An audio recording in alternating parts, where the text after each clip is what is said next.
What's up, guys? Welcome, Daily Theologians. My name's John. I'm so glad you're here. This channel exists to help equip and inspire you to share hope. Today, I wanted to cover the recent hypocrisy from certain people in certain states that rhyme with California and other places where these liberal ruling elites are flouting their ability to basically control other people. You're not going to want to miss this one.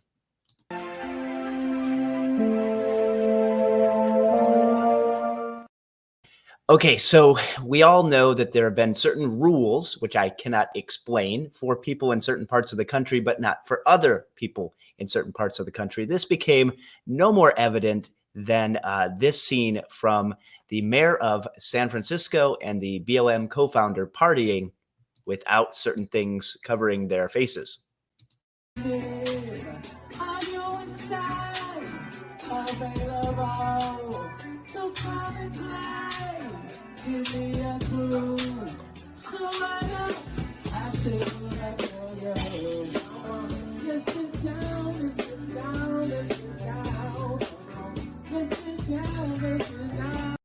So I probably should have apologized first for whatever the lyrics or music was there. I'm not quite sure what they're saying or singing. Whew. But anyways, so that is Exhibit A.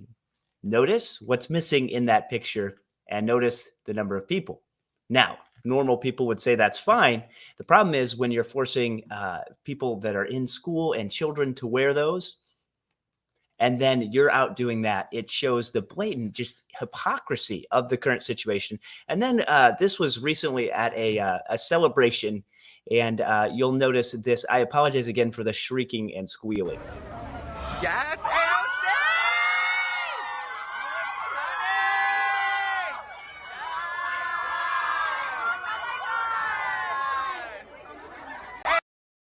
Okay, so again, brutal, brutal. But if you paid close attention to this clip, you'll notice that she is not wearing this thing, and the guy carrying her dress train fully covered.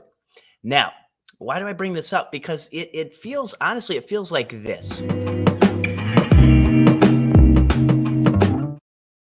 It's like we're in some bizarro episode of Jerry Seinfeld, and you look around and you see this stuff, and you're like, they can't really expect you to take this seriously. I mean, there are so many pictures of people that are high ranking political leaders on a certain side of the aisle that are not wearing these things. And then all of a sudden, oh, here come the cameras and they put them on. And it really is so ironic because God's eyes are in every place and they think that they're being clever.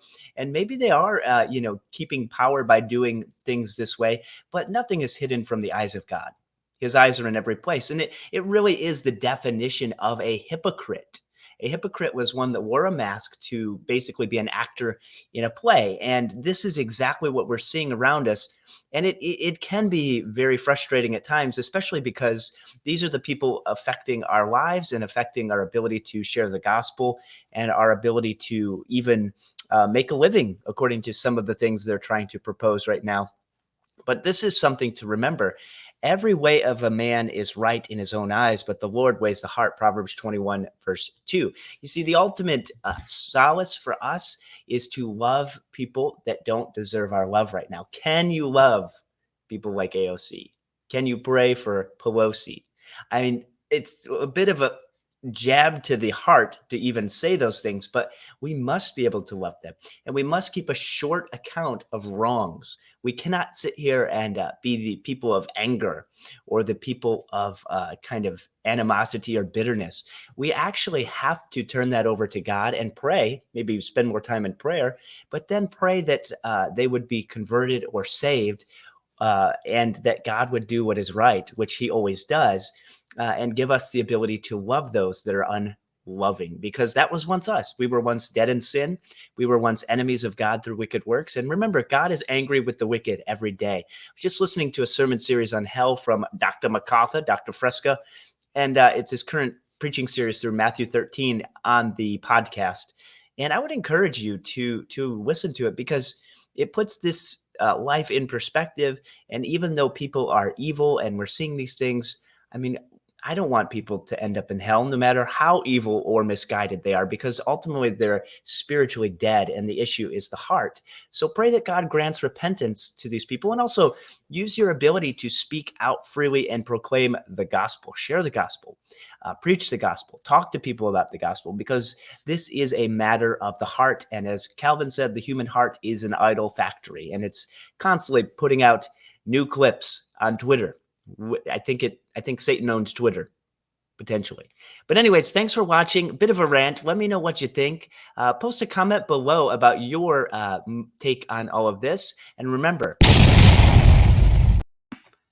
to hammer that like button, like the 95 Theses. Thanks so much for watching, and God bless.